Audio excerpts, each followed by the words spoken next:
Assalamualaikum warahmatullahi wabarakatuh. Selamat pagi Ibu Setia dan teman-teman yang saya hormati. Kami dari kelompok chapter 3 dan 4, pada kesempatan kali ini kami ingin mempresentasikan sebuah rangkuman mengenai exploring global business dan choosing a form of business ownership. Sebelum kami memulai presentasi ini, alangkah baiknya saya memperkenalkan teman-teman saya terlebih dahulu. Pertama, Russell Emmanuel Opit, kedua Tasya Alivia, ketiga saya sendiri Rania Kirana, keempat Stefani Senjaya, kelima Indra Vivitan, yang terakhir Gary Neville. TV rusak jangan dipukul, nanti dia bisa mati. Karena semua sudah berkumpul, maka kami akan memulai presentasi. Materi selanjutnya akan dibawakan oleh teman saya, yaitu Russell. Dipersilakan. Baik, jadi kita akan memasuki chapter yang ketiga yang bertema Exploring Global Business. Atau bahasa Indonesianya adalah menjelajahi bisnis global. Nah, di chapter 3 ini ada beberapa bagian. Bagian pertama dari chapter 3 adalah dasar bisnis internasional. Bisnis internasional ini mencakup semua aktivitas bisnis yang melibatkan pertukaran melintasi batas-batas negara. Pada bagian pertama dari chapter 3, kita akan membahas dua hal, yaitu keunggulan mutlak dan komparatif, kemudian mengekspor dan mengimpor. Next. Oke, keunggulan mutlak dan komparatif. Keunggulan mutlak adalah kemampuan untuk menghasilkan produk tertentu yang tidak bisa diproduksi oleh negara lain. Di sisi yang lain, keunggulan komparatif adalah kemampuan untuk menghasilkan produk tertentu lebih efisien daripada produk lainnya. Kemudian ada mengekspor dan mengimpor. Mengekspor ini yang kita semua sudah pahami ya. Mengekspor ini adalah menjual dan mengirimkan bahan mentah atau produk ke negara lain. Sementara mengimpor adalah membeli bahan mentah atau produk di negara lain dan membawanya ke negara sendiri. Next. Nah, dari mengimpor dan mengekspor, mereka ini memunculkan konsep yang penting yang disebut neraca perdagangan. Jadi sebenarnya neraca perdagangan ini adalah sebuah rumus. Rumusnya itu adalah nilai total ekspor dikurangi nilai total impor selama periode waktu tertentu. Jika suatu negara mengimpor lebih banyak daripada mereka mengekspor, maka neraca perdagangannya negatif dan biasanya dikatakan unfavorable atau tidak menguntungkan. Dalam dunia bisnis, ada satu konsep disebut neraca pembayaran. Neraca pembayaran ini jauh lebih kompleks dibanding neraca perdagangan. Karena neraca pembayaran ini meliputi semua biaya, yaitu mungkin impor, ekspor, investasi, pembayaran oleh pemerintah asing, bantuan kepada pemerintah asing, dan lain-lain. Next. Next. Nah, kalau tadi kita sudah memahami ya kalau neraca perdagangan negatif, sekarang kita pengen tahu nih apa pengaruh neraca perdagangan negatif pada suatu negara. Jadi neraca perdagangan negatif itu juga bisa dikenal sebagai defisit perdagangan. Nah, kalau defisit perdagangan dalam negara itu terjadi secara terus-menerus, maka itu dapat menyebabkan negara lain kehilangan kepercayaan terhadap perekonomian negara tersebut. Next. Next. Kemudian bagian kedua di chapter 3 adalah metode memasuki bisnis internasional.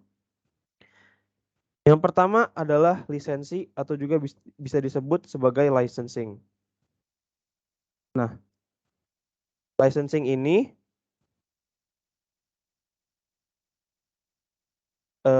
adalah perjanjian kontrak di mana satu perusahaan mengizinkan yang lain untuk memproduksi dan memasarkan produknya dan menggunakan nama mereknya dengan imbalan royalti atau kompensasi. Sebagai contoh, saya bawa yogurt Yoplait. Yogurt Yoplait ini adalah produk asli dari Prancis. Tapi produk yogurt Yoplait ini dilisensikan untuk diproduksi di Amerika Serikat. Merek Yoplait ini mempertahankan citra rasa Prancis yang menarik. Dan sebagai imbalannya, produsen dari Amerika Serikat membayar perusahaan Prancis persentase pendapatannya dari penjualan produk. Kemudian ada mengekspor. Seperti yang kita tahu tadi, mengekspor itu adalah menjual barang dan jasa dalam negeri ke luar negeri. Kemudian ada usaha patungan. Usaha patungan ini juga bisa dikenal sebagai joint ventures. Usaha patungan adalah kemitraan yang dibentuk untuk mencapai tujuan tertentu atau beroperasi untuk jangka waktu tertentu. Kemudian ada fasilitas yang dimiliki sepenuhnya. Pada tingkat keterlibatan yang lebih dalam bisnis internasional, sebuah perusahaan dapat mengembangkan fasilitas yang dimiliki sepenuhnya, yaitu fasilitas produksi dan pemasarannya sendiri di satu atau lebih negara asing. Investasi langsung ini memberikan kendali penuh atas operasi-operasi, tetapi membawa risiko yang lebih besar dibanding usaha patungan. Investasi langsung di fasilitas yang dimiliki sepenuhnya ini dapat mengambil salah satu dari dua bentuk. Pertama, perusahaan membangun atau membeli manufaktur dan fasilitas lainnya di negara asing. Kedua, dalam bisnis internasional adalah pembelian perusahaan yang ada di negara asing yang ada di bawah pengaturan yang memungkinkan untuk beroperasi secara independen dari perusahaan induk. Kemudian ada aliansi strategis. Aliansi strategis ini adalah salah satu bentuk terbaru dari struktur bisnis internasional. Aliansi strategis ini berarti kemitraan yang dibentuk untuk menciptakan keunggulan kompetitif di seluruh dunia. Aliansi strategis ini sangat mirip dengan usaha patungan. Kalau gitu apa sih bedanya? Jadi usaha patungan ini ditujukan untuk mengurangi risiko, sementara aliansi strategis ini berfokus pada memaksimalisasikan penghargaan. Kemudian ada perusahaan perdagangan. Perusahaan perdagangan ini menyediakan link atau hubungan antara pembeli dan penjual di negara yang berbeda. Perusahaan perdagangan tidak terlibat dalam pembuatan atau memiliki aset yang terkait dengan manufaktur. Perusahaan perdagangan membeli produk suatu negara dengan harga yang terendah yang konsisten dengan kualitas dan menjualnya ke pembeli negara lain. Kemudian ada counter trade. Counter trade ini pada dasarnya adalah transaksi barter internasional di mana barang dan jasa ditukar dengan barang dan jasa yang berbeda. Dari counter trade katanya sendiri ada kata trade yang berarti menukar atau barter ya. Sebagai contoh saya ambil pembelian 10 pesawat 747 oleh Arab Saudi dari Boeing dengan pembayaran dalam minyak mentah dan penjualan rokok Philip Morris ke Rusia dengan imbalan bahan kimia yang digunakan untuk membuat pupuk. Kemudian adalah perusahaan multinasional. Perusahaan multinasional adalah perusahaan yang beroperasi pada skala dunia tanpa ikatan dengan negara atau wilayah tertentu. Perusahaan multinasional mewakili tingkat keterlibatan tertinggi dalam bisnis internasional. Sejauh menyangkut operasi perusahaan multinasional, batas-batas nasional hanya ada di peta, namun itu diatur di bawah hukum negara aslinya. Next. Kemudian, poin ketiga dalam chapter 3 akan dibawakan oleh teman saya Tasya. Selanjutnya, pembatasan bisnis internasional. Jenis-jenis pembatasan perdagangan dalam bisnis internasional. Yang pertama ada tarif. Tarif juga bisa dikenal sebagai bea masuk atau pajak yang dikenakan atas produk asing tertentu yang masuk ke suatu negara. Tarif dibedakan menjadi dua, yaitu tarif pendapatan dan tarif protektif. Tarif pendapatan adalah tarif yang dikenakan semata-mata untuk menghasilkan pendapatan bagi pemerintah. Sedangkan tarif protektif adalah tarif yang dikenakan untuk melindungi industri dalam negeri dari persaingan dengan menjaga harga impor pesaing dengan sejajar atau lebih tinggi dari harga produk dalam negeri sejenis. Lalu ada hambatan non-tarif. Hambatan non-tarif adalah tindakan non-pajak yang dikenakan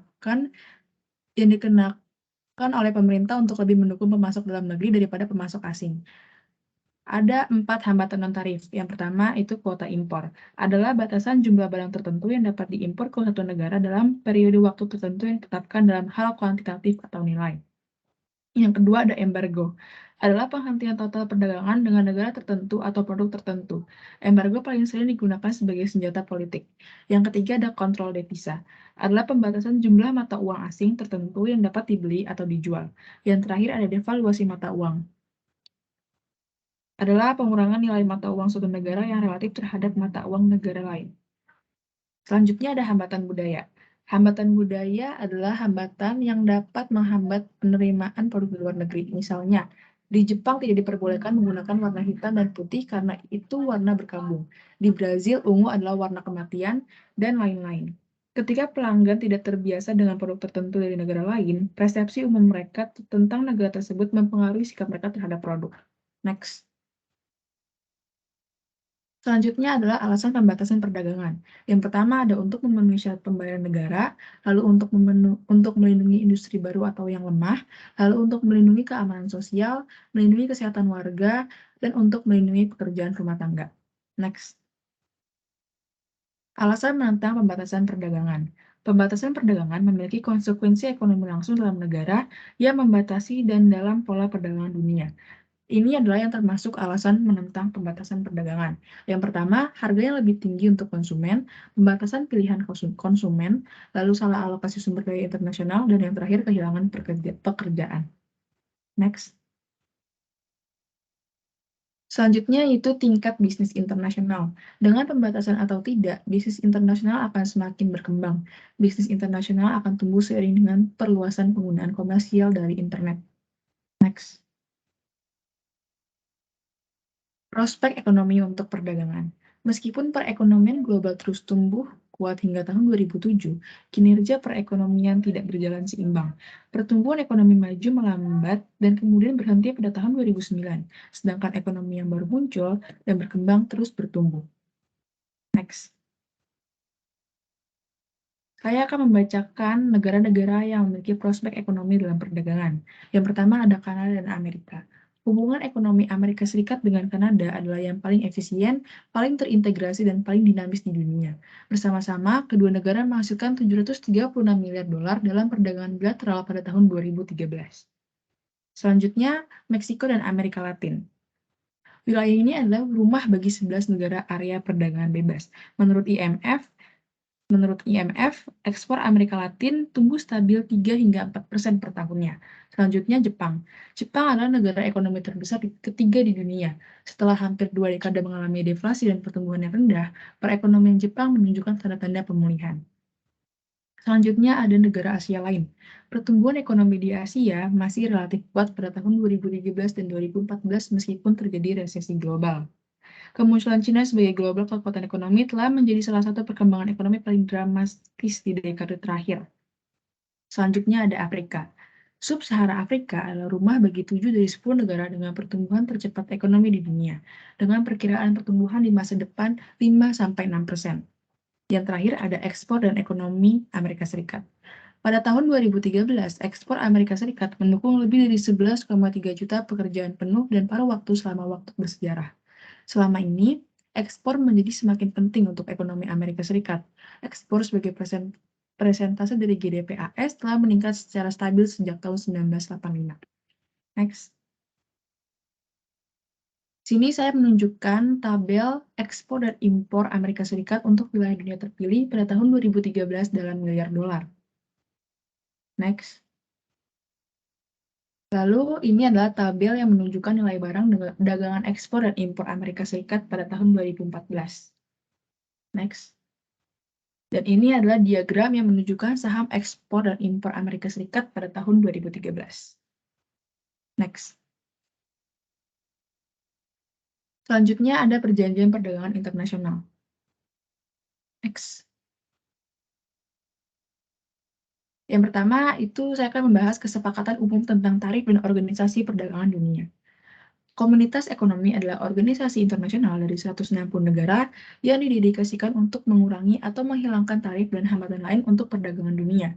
Badan tersebut mensponsori 8 putaran negosiasi untuk mengurangi pembatasan perdagangan. 3 dari yang paling berhasil adalah The Kennedy Round, The Tokyo Round, dan The Uruguay Round. Yang pertama adalah The Kennedy Round, yang berjalan dari 1964 hingga 1967, bertujuan untuk mengurangi tarif dan hambatan lainnya untuk berdagang baik hasil industri maupun hasil pertanian.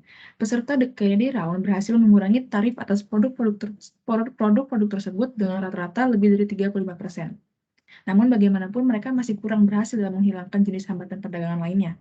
Yang kedua ada The Tokyo Round yang berjalan dari 1973 hingga 1979. Bertujuan untuk menegosiasikan pemotongan tarif 30 hingga 35% yang akan dilaksanakan selama periode 8 tahun. Mereka mampu menghilangkan dan mengurangi hambatan non-tarif. Yang selanjutnya yaitu The Uruguay Round yang berjalan dari 1986 hingga 1993.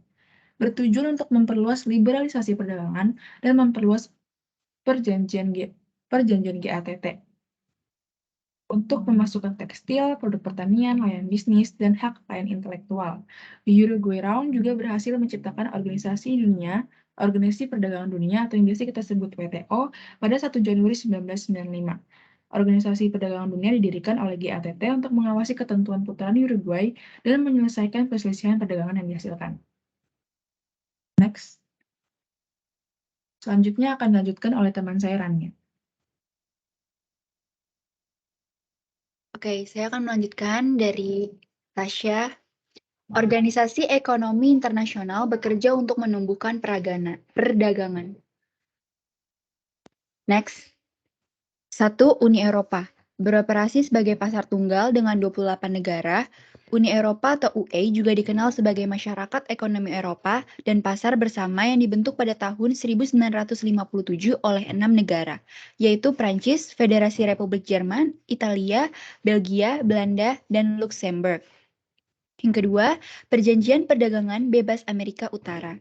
Perjanjian Perdagangan Bebas Amerika Utara bergabung dengan Amerika Serikat dengan mitra dagang ekspor terbesar pertama dan kedua, yaitu Kanada dan Meksiko.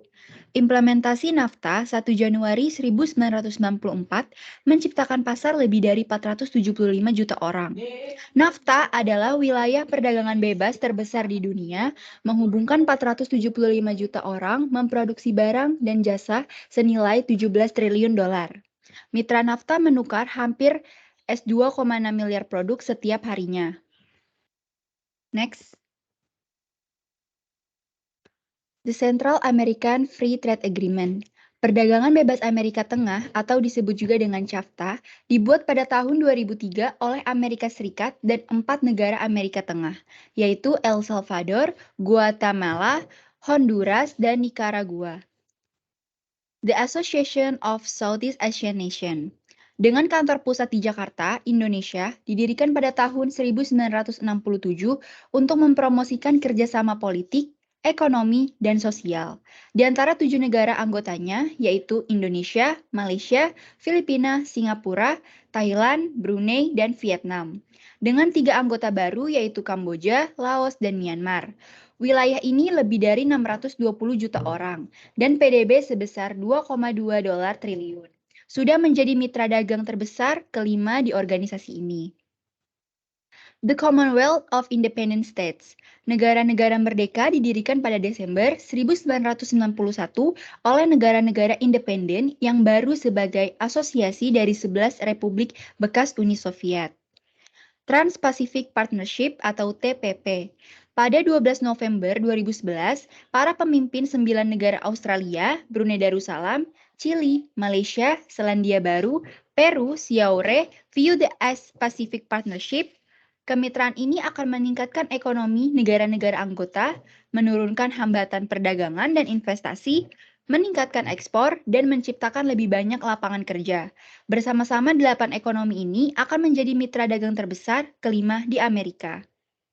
The Common Market of the Southern Cone, atau disebut juga Mercosur, berkantor pusat di Montevideo, Uruguay. Pasar Umum Kerucut Selatan atau Mercosur didirikan pada 1961 di bawah Perjanjian Asuncion untuk menyatukan Argentina, Brasil, Paraguay, dan Uruguay sebagai aliansi perdagangan bebas, Kolombia, Ekuador, Peru, dan Bolivia, dan Chili belakangan bergabung ke organisasi ini. Next. The Organization of Petroleum Exporting Countries. Organisasi negara pengekspor minyak bumi didirikan pada tahun 1960 dalam pengurangan harga yang perusahaan minyak bersedia membayar organisasi crude sebagai unit tawar-menawar kolektif untuk menyediakan negara-negara penghasil minyak dengan beberapa kontrol atas harga minyak. Selanjutnya yang materi akan saya bawakan yaitu sumber bantuan ekspor. Pada Agustus 2010, Presiden Obama mengumumkan National Export Initiative atau NEI untuk merevitalisasi ekspor AS di bawah NEI. Banyak lembaga federal membantu perusahaan AS dalam mengembangkan program promosi ekspor. Layanan ekspor dan program dari lembaga-lembaga ini dapat membantu perusahaan-perusahaan Amerika untuk bersaing di pasar luar negeri dan menciptakan lapangan kerja baru di Amerika Serikat. Selanjutnya, pembiayaan bisnis internasional. Perdagangan internasional menjadi perhatian para manajer keuangan. kurs mata uang, tarif, dan kontrol mata uang asing. Dan struktur pajak negara tuan rumah semuanya mempengaruhi operasi internasional dan arus kas.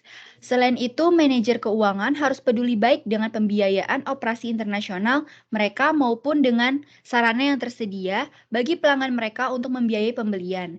Untungnya, bersama dengan bisnis, pada umumnya sejumlah bank besar telah menjadi lingkup internasional. Banyak yang telah mendirikan cabang di kota-kota besar di seluruh dunia. Selain itu, bantuan keuangan tersedia dari pemerintah AS dan sumber internasional. Beberapa organisasi internasional saat ini didirikan bertahun-tahun yang lalu untuk memfasilitasi perdagangan bebas dan pertukaran mata uang antar negara. Next.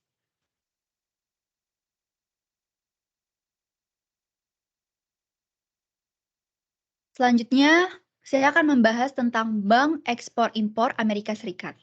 Ekspor-impor Bank Amerika Serikat adalah lembaga independen pemerintah AS yang berfungsi untuk membantu perusahaan pembiayaan ekspor Amerika Serikat. Yang kedua, Bank Pembangunan Multilateral.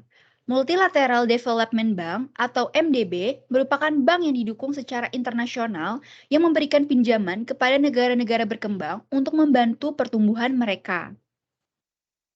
Selanjutnya, Export-Import Bank of the United States atau Ex-Im Bank adalah badan kredit ekspor resmi Amerika Serikat. Misi Ex-Im Bank adalah untuk membantu pembiayaan barang dan jasa AS ke pasar internasional dengan pengalaman lebih dari 79 tahun. Bank Pembangunan Antar Amerika atau disebut juga dengan IDB, bank regional tertua dan terbesar, didirikan pada tahun 1959 oleh negara Amerika Latin dan Amerika Serikat. Bank Pembangunan Asia dengan 67 negara anggota, Bank Pembangunan Asia atau disebut juga ADB, didirikan pada tahun 1966 dan berkantor pusat di Filipina, mempromosikan kemajuan ekonomi dan sosial di kawasan Asia dan Pasifik. Bank Pembangunan Afrika AFDB juga dikenal sebagai Bank Afrikaans Development, didirikan pada tahun 1964 dengan kantor pusat di Abidjan, Pantai Gading. Anggotanya meliputi 53 negara Afrika dan 24 negara non-Afrika dari Amerika, Eropa, dan Asia. Tujuan AFDB ini adalah untuk mendorong perkembangan ekonomi dan sosial anggota Afrikanya. Yang terakhir, Bank Eropa untuk Rekonstruksi dan Pembangunan. Didirikan pada tahun 1961 untuk mendorong rekonstruksi dan pembangunan di negara-negara Eropa Timur dan Tengah. Bank Eropa untuk Rekonstruksi dan Pembangunan yang berbasis di London dimiliki oleh 64 negara dan 2 lembaga antar pemerintah. Next. Dana Moneter Internasional atau disebut juga dengan IMF adalah bank internasional dengan 188 negara anggota yang memberikan pinjaman jangka pendek kepada negara-negara berkembang yang mengalami defisit neraca pembayaran. Pembiayaan ini disumbangkan oleh negara anggota dan harus dibayar dengan bunga. Tujuan utamanya adalah 1. Mempromosikan kerjasama moneter internasional. Yang kedua, memfasilitasi ekspansi dan pertumbuhan. Yang ketiga, perdagangan internasional mempromosikan stabilitas nilai tukar. Next. Tantangan ke depan. Tantangan abad ke-21 adalah untuk membangun obligasi bersama dan nilai bersama untuk membantu sepenuhnya mengintegrasikan Amerika Serikat, Eropa, dan ekonomi mapan lainnya. Dengan kelompok ekonomi baru yang berkembang pesat seperti ini, yaitu Cina, India, Brasil, Rusia, dan lain-lain. Materi selanjutnya akan dibawakan oleh teman saya, Stefani Senjaya, dipersilahkan. Membangun rencana bisnis. Rencana bisnis adalah panduan yang disusun dengan hati-hati untuk orang yang baru memulai bisnis. Tujuan dari rencana bisnis yang disiapkan dengan baik adalah untuk menunjukkan seberapa praktis dan dapat dicapainya tujuan pengusaha. Sebuah rencana bisnis harus mencakup 12 komponen. Yang pertama ada pengantar, ringkasan eksekutif, manfaat bagi masyarakat, perusahaan dan industri, tim manajemen, rencana produksi dan operasi, angkatan kerja, rencana pemasaran, rencana keuangan, strategi untuk keluar, risiko dan asumsi kritis, dan yang terakhir lampiran atau dokumen pendukung. Next. Memilih bisnis Anda. Salah satu langkah awal untuk memulai bisnis Anda sendiri adalah memutuskan jenis bisnis apa yang ingin Anda mulai. Kemudian, mengapa memilih jenis bisnis ini, dan menurut Anda mengapa bisnis ini akan berhasil. Luangkan waktu untuk memikirkan keputusan ini. Setelah Anda memutuskan jenis bisnis tertentu, sekarang saatnya untuk memulai proses perencanaan. Tujuan dari bagian ini adalah untuk melengkapi pengenalan dan komponen manfaat bagi masyarakat dari rencana bisnis Anda. Yang pertama ada komponen pendahuluan. 1. Mulailah dengan halaman sampul. Isi halaman sampul ini ada nama bisnis, alamat jalan, nomor telepon, alamat web, nama pemilik bisnis, dan tanggal rencana diterbitkan. Yang kedua, berikan informasi latar belakang perusahaan dan sertakan sifat umum bisnis seperti apa. Seperti apa produk atau layanan Anda, apa yang unik tentang itu, dan mengapa Anda yakin bahwa bisnis Anda akan berhasil. Yang ketiga, sertakan pernyataan ringkasan kebutuhan keuangan bisnis jika ada. Anda mungkin perlu merevisi ringkasan kebutuhan keuangan Anda setelah Anda menyelesaikan rencana keuangan terperinci nanti. Dan yang keempat, sertakan pernyataan kerahasiaan untuk disimpan informasi penting jauh dari pesaing potensial. Kemudian ada komponen komunitas. Di bagian ini, jelaskan potensi manfaat bagi komunitas yang dapat diberikan oleh bisnis Anda. Yang kelima ini, jelaskan jumlah pekerjaan terampil dan tidak terampil yang akan diciptakan oleh bisnis Anda.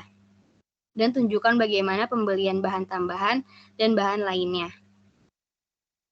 Selanjutnya ada jelaskan bagaimana menyediakan barang atau jasa yang dibutuhkan akan meningkatkan masyarakat dan standar hidupnya. Yang terakhir, nyatakan bagaimana bisnis Anda dapat berkembang baru dan kepemimpinan dan menawarkan upah yang menarik. Next. Chapter 4. Choosing a form of business ownership. Yang pertama ada perseorangan atau kepemilikan tunggal. Perseorangan adalah bisnis yang dimiliki dan biasanya dioperasikan oleh satu orang. Meskipun beberapa perusahaan perseorangan besar dan memiliki banyak karyawan, dalam banyak kasus, pemilik hanya memutuskan dalam bisnis dan memutuskan untuk mulai beroperasi. Di sini ada gambar presentasi relatif dari perusahaan perseorangan, kemitraan, dan koperasi. Ada sekitar 24,1 juta kepemilikan tunggal di Amerika Serikat. Mereka merupakan 72% dari perusahaan bisnis negara. Next. Meskipun bentuk perusahaan perseorangan paling populer jika dibandingkan dengan partnership dan corporation, mereka menempati urutan terakhir dalam total pendapatan penjualan. Seperti gambar samping, akun kepemilikan tunggal sekitar 1,3 triliun dolar atau sekitar 4% dari total penjualan tahunan. Next. Keuntungan dari perseorangan. Yang pertama adalah kemudahan memulai dan menutup. Kepemilikan tunggal adalah cara termudah untuk memulai bisnis. Kepemilikan tunggal dapat dan paling sering didirikan tanpa jasa pengacara. Jika perusahaan tidak berhasil, perusahaan dapat ditutup semudah dibuka. Umumnya, pemilik kepemilikan tunggal tidak harus melalui prosedur hukum apapun sebelum menutup perusahaan. Yang kedua adalah kebanggaan kepemilikan. Pemilik tunggal yang sukses seringkali sangat bangga padanya atau prestasinya dan memang seharusnya seperti itu. Dalam hampir setiap kasus, pemilik berhak mendapatkan banyak pujian karena memecahkan masalah sehari-hari yang terkait dengan pengoperasian kepemilikan tunggal. Sayangnya kebalikannya juga benar, ketika bisnis gagal, seringkali pemilik tunggal yang harus disalahkan. Yang ketiga ada retensi semua keuntungan. Karena semua keuntungan menjadi pendapatan pribadi pemilik memiliki insentif yang kuat untuk berhasil. Imbalan finansial langsung ini menarik banyak pengusaha ke bentuk bisnis kepemilikan tunggal dan jika bisnis itu berhasil merupakan suatu sumber kepuasan yang besar. Yang keempat, tidak ada pajak khusus. Keuntungan yang diperoleh oleh kepemilikan perseorangan dikenakan pajak sebagai pribadi pendapatan pemilik. Yang kelima, fleksibilitas menjadi bos. Pemilik tunggal sepenuhnya bebas membuat keputusan tentang operasi perusahaan, tanpa meminta atau menunggu persetujuan dari siapapun. Pemilik tunggal dapat memindahkan lokasi toko, membuka toko baru, dan menutup toko lama. Dan dia dapat membuat perubahan langsung pada jam kerja. Selanjutnya akan dibacakan oleh Indra.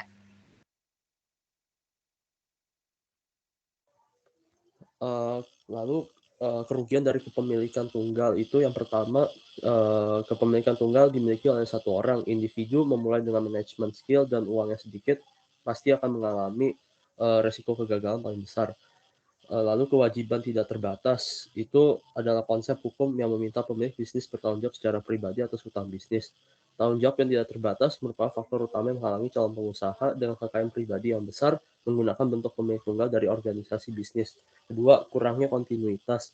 Jika pemilik sakit dan tidak ada orang yang mengelola bisnis, maka akan hancur jika keterampilan pribadi pemilik tunggal menentukan bisnis sukses atau gagal.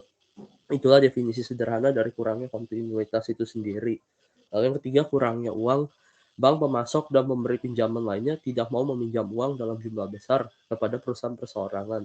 Hanya satu orang pemilik tunggal dimintai pertanggungjawaban membayar pinjaman dan sebagian besar aset pemilik tunggal terbatas. Terbatasan kemampuan meminjam uang mencegah berkembangnya kepemilikan perseorangan. Keempat, keterampilan manajemen terbatas. Pemilik tunggal sering menjadi manajer tunggal selain menjadi penjual, pembeli, dan akuntan. Pemilik bisnis paling berpengalaman tidak mungkin memiliki keahlian di semua bidang. Bagi pemilik tunggal tidak mampu menyewa bantuan yang dibutuhkan, tidak ada cukup waktu dalam sehari untuk melakukan segala yang perlu dilakukan. Kelima, kesulitan dalam mempekerjakan karyawan. Pemilik tunggal mungkin merasa sulit untuk menarik dan mempertahankan bantuan yang kompeten. Karyawan potensial mungkin merasa bahwa tidak ada ruang untuk kemajuan dalam perusahaan yang pemiliknya memikul semua tanggung jawab manajerial. Next. Lalu di luar kepemilikan tunggal, ada kerugian utama dari kepemilikan perseorangan, yaitu terbatasnya jumlah yang dapat dilakukan satu orang dalam satu hari kerja. Salah satu cara untuk mengurangi efek dari kerugian ini dan mempertahankan banyak keuntungan adalah dengan membentuk kemitraan dan memiliki lebih dari satu pemilik. Next. Lalu ada kemitraan, yaitu sebagai asosiasi dari dua orang atau lebih untuk bertindak sebagai pemilik bersama bisnis untuk mendapatkan keuntungan. Jenis mitra terdiri dari mitra umum dan terbatas. Mitra umum adalah orang yang memikul tanggung jawab penuh atau bersama menjalankan bisnis. Mitra umum aktif dalam operasi bisnis dan setiap mitra membuat kontrak atas nama mitra lainnya. Dia bertanggung jawab tidak terbatas untuk semua hutang, termasuk hutang yang dikeluarkan mitra umum lainnya tanpa sepengetahuan atau persetujuannya. Mitra terbatas yaitu orang yang menginvestasikan uang dalam bisnis tetapi tidak memiliki tanggung jawab manajemen atau kewajiban atas kerugian di luar investasinya dalam kemitraan. Biasanya, mitra umum mengumpulkan biaya manajemen dan menerima persentase keuntungan. Mitra terbatas menerima sebagian dari keuntungan dan mengangkat pajak. Lalu ada perjanjian kemitraan. Anggaran kemitraan mengacu pada daftar perjanjian dan menjelaskan persyaratan kemitraan. Saat memasuki perjanjian kemitraan, para mitra sebaiknya membiarkan pihak ketiga netral, yaitu konsultan, akuntan, pengacara, atau teman bersama untuk membantu setiap perselisihan yang mungkin timbul. Next. Nah, ini adalah contoh dari gambar sebuah artikel perjanjian kemitraan. Bisa dilihat. Next. Lalu ada keuntungan dan kekurangan dari kemitraan. Keuntungannya itu yang pertama, kemudahan untuk memulai, yaitu karena kemitraan relatif mudah dibentuk. Lalu kedua, ketersediaan modal dan kredit. Karena mitra dapat mengumpulkan dana mereka, kemitraan biasanya memiliki lebih banyak modal yang tersedia daripada kepemilikan perseorangan. Ketiga, ketertarikan pribadi. Kebanggaan kepemilikan dari pemecahan masalah dan menjalankan bisnis dengan bantu orang lain adalah kekuatan motivasi yang kuat dan membuat orang terlibat dalam kemitraan bekerja lebih keras untuk menjadi lebih sukses. Keempat, mengkombinasikan skill bisnis dan pengetahuan. Mitra memiliki keterampilan saling melengkapi. Kelemahan salah satu mitra di bidang manufaktur misalnya dapat diimbangi kekuatan mitra lain di bidang itu. Lalu ada retensi laba. Seperti dalam kepemilikan tunggal, semua keuntungan milik para pemilik kemitraan. Mitra berbagi langsung dalam imbalan keuangan dan karena itu termotivasi melakukan yang terbaik untuk membuat perusahaan berhasil. Yang terakhir, tanpa pajak khusus, Meski kemitraan tidak membayar pajak penghasilan, Internal Revenue Service butuh kemitraan untuk mengajukan pengembalian informasi tahunan, menyatakan nama dan alamat semua mitra terlibat bisnis. Masing-masing mitra wajib melapor bagiannya dari keuntungan atau kerugian kemitraan pada SPT pribadi. Bagian masing-masing mitra dari keuntungan kemitraan dikenakan pajak dengan cara yang sama seperti pemilik tunggal dikenai pajak. IRS itu adalah lembaga pemerintah federal Amerika yang mengumpulkan pajak dan menetapkan hukum pendapatan dalam negeri. Lalu ada SPT, surat pemberitahuan tahunan, itu adalah salah satu jenis surat yang wajib pajak digunakan untuk melapor perhitungan atau juga pembayaran pajak, objek pajak atau bukan objek pajak, dan atau harta dan sebuah kewajiban menurut ketentuan peraturan perundang-undangan perpajakan.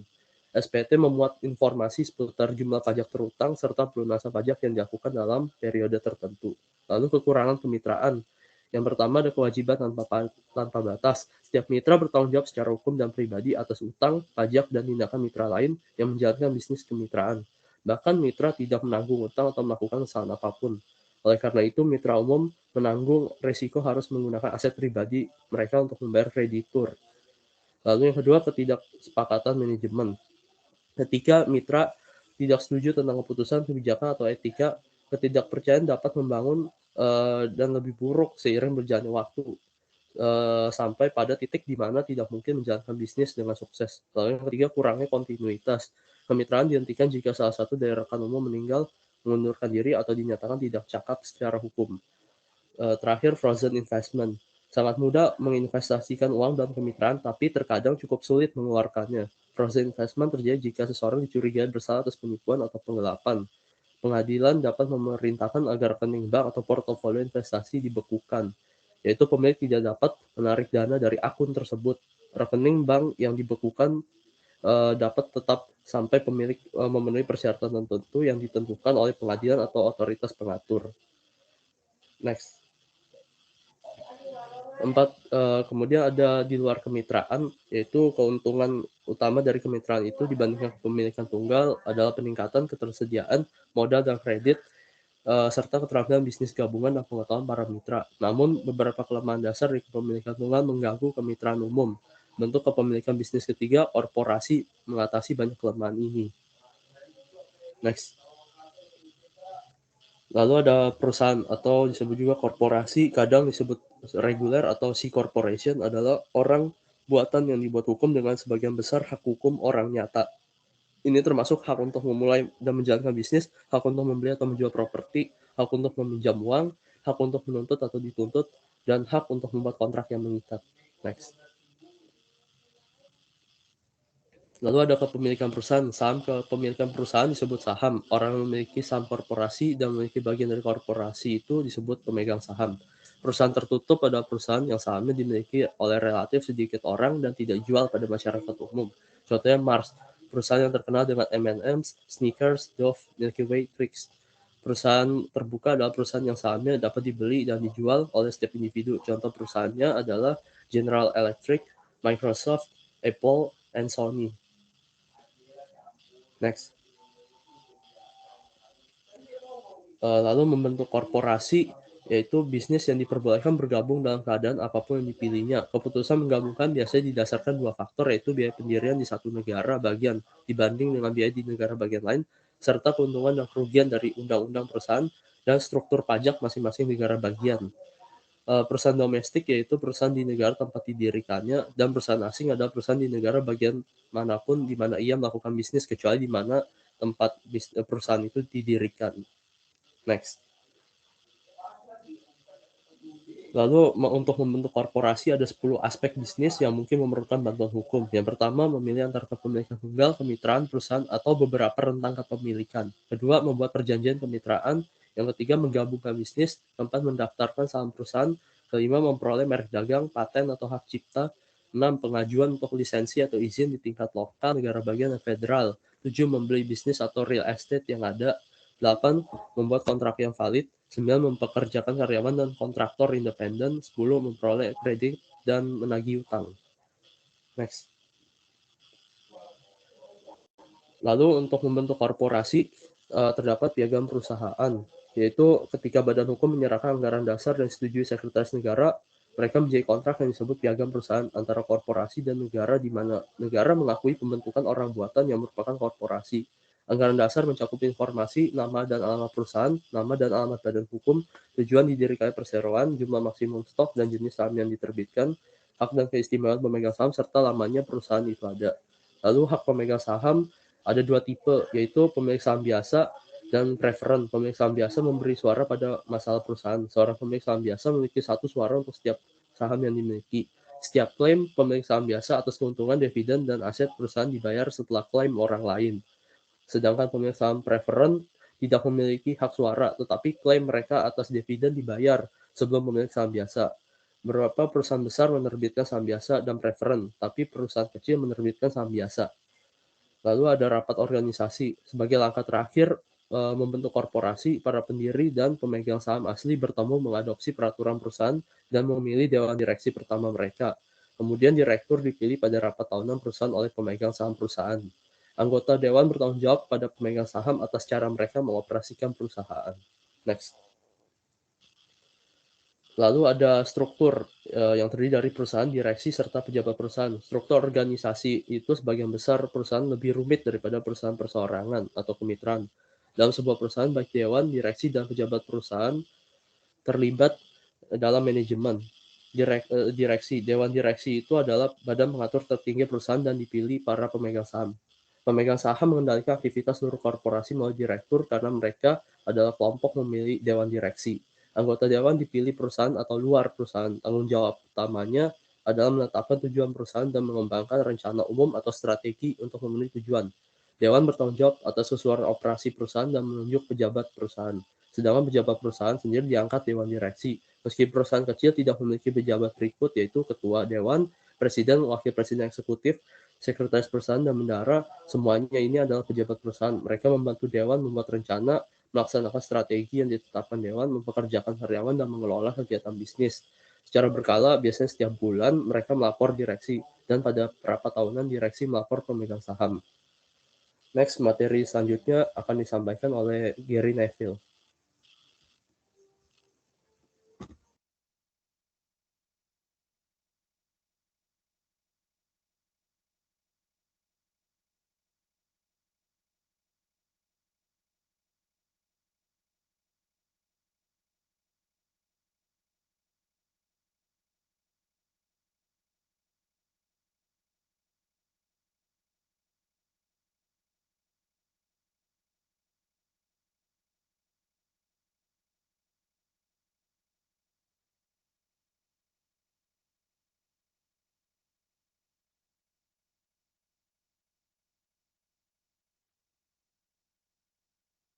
Selanjutnya, Gary, dipersilakan. Saya akan membahas kelebihan dan kekurangan korporasi. Yang pertama ada kelebihan korporasi. 1. Tanggung jawab yang terbatas. Tanggung jawab keuangan pemilik terbatas pada jumlah yang telah dia bayarkan untuk saham korporasi. 2. Mudahnya meningkatkan modal. Perusahaan dapat meminjam dari lembaga pemberi pinjaman, namun mereka juga dapat mengumpulkan uang tambahan dengan menjual saham. 3. Mudahnya transfer kepemilikan. Kepemilikan dialihkan ketika penjualan dilakukan, dan tidak ada batasan yang berlaku untuk penjualan dan pembelian saham yang diterbitkan oleh perusahaan yang terbuka. Keempat, kehidupan perpetual. Sebuah korporasi ada secara independen dari pemiliknya. Maka kalau kematian atau ketidakmampuan seorang eksekutif, itu tidak menyebabkan korporasi berhenti. Kelima, manajemen khusus. Biasanya perusahaan merekrut manajer yang terampil karena mereka membayar gajinya lebih besar dan menawarkan tunjangan karyawan. Lalu ada kekurangan korporasi. 1. Sulit dan berat dalam membentuk. Mendirikan korporasi itu memerlukan proses yang relatif kompleks dan mahal. 2. Peraturan pemerintah dan peningkatan kertas. Sebuah perusahaan perlu mendaftar dan memenuhi standar agar dapat menjual sahamnya ke publik. Ketiga, konflik dalam perusahaan. Jika perusahaan besar mempekerjakan ribuan karyawan, beberapa konflik tidak dapat dihindari. Keempat, pajak ganda. Keuntungan perusahaan dikenakan pajak 2 kali, sekali sebagai pendapatan perusahaan dan kedua kalinya sebagai pendapatan pribadi pemegang saham. 5. Kurangnya kerahasiaan. Karena perusahaan terbuka itu diwajibkan untuk menyerahkan detail-detailnya, maka mereka tidak dapat merahasiakan semua operasi mereka. Ini tabel yang menunjukkan kelebihan dan kekurangan dari berbagai bentuk perusahaan. Selanjutnya saya akan membahas jenis khusus kepemilikan usaha. Yang pertama ada S corporation, adalah korporasi yang dikenakan pajak seolah-olah merupakan persekutuan, tetapi penghasilan korporasi hanya dikenakan pajak sebagai penghasilan pribadi. Yang kedua ada perseroan terbatas, adalah bentuk pemilikan bisnis yang menggabungkan manfaat korporasi dari partnership sambil menghindari batas dan kerugian dari bentuk tersebut. Yang ketiga ada korporasi nirlaba, adalah perusahaan yang organisir untuk menyediakan layanan sosial, pendidikan, agama, daripada untuk mendapatkan keuntungan. Ini ada tabel yang menunjukkan kelebihan dan kekurangan dari berbagai bentuk kepemilikan usaha. Selanjutnya, usaha bersama dan sindikat. Usaha bersama adalah kesepakatan antara dua orang atau lebih untuk membentuk badan usaha untuk mencapai tujuan tertentu yang dapat beroperasi dalam jangka waktu tertentu. Setelah tujuan tercapai, periode waktunya akan berakhir lalu usaha bersama dibubarkan. Yang kedua ada sindikat. Sindikat adalah asosiasi sementara individu atau perusahaan yang diorganisir untuk melakukan tugas tertentu yang membutuhkan sejumlah besar modal. Sindikat ini terbentuk karena tidak ada satu orang atau perusahaan yang bersedia memberikan seluruh jumlah yang dibutuhkan untuk usaha tersebut. Pertumbuhan perusahaan. Pertumbuhan perusahaan itu bisa dari dalam, sebagian besar perusahaan tumbuh dengan memperluas operasi mereka saat ini. Pertumbuhan ini jika direncanakan dan dikendalikan dengan hati-hati dapat memiliki efek yang merugikan yang relatif kecil pada perusahaan. Pertumbuhan perusahaan juga dapat melalui merger dan akuisisi. Cara lain perusahaan dapat tumbuh adalah dengan membeli perusahaan lain. Penggabungan dua korporasi atau badan usaha lain menjadi satu usaha disebut merger. Akuisisi pada dasar sama dengan merger, tetapi istilah ini digunakan untuk merujuk pada pembelian perusahaan besar atas nama perusahaan lain. Lalu ada yang dinamakan teknik proksi, adalah teknik yang digunakan untuk mengumpulkan suara pemegang saham yang cukup untuk mengendalikan perusahaan ditargetkan. Umumnya, merger yang bagus itu diklasifikasikan sebagai 1. Merger horizontal, adalah merger antara perusahaan yang membuat dan menjual produk atau jasa serupa di pasar yang serupa. Yang kedua ada merger vertikal, adalah merger antara perusahaan yang beroperasi pada tingkat yang berbeda, tetapi terkait dalam produksi dan pemasaran suatu produk. Yang ketiga adalah ada merger konglomerat, yang terjadi antara perusahaan-perusahaan dalam industri yang sama sekali berbeda. Ini ada tabel yang menunjukkan jenis-jenisnya beserta contohnya. Selanjutnya, tren merger dan akuisisi untuk masa depan. Para ekonomi, analisis keuangan, manajer perusahaan, dan pemegang saham masih dengan hangat memperdebatkan apakah merger dan akuisisi baik untuk ekonomi atau untuk perusahaan individu jangka panjang. Meskipun selalu ada merger dan akuisisi, ekonomi saat ini telah mengubah dinamika bagaimana dan mengapa perusahaan bergabung. Setelah krisis ekonomi 2008, para ahli memperkirakan merger dan akuisisi akan menjadi hasil dari perusahaan kaya yang ingin mengakuisisi bisnis guna untuk meningkatkan posisi mereka di pasar atau industri. Sekian.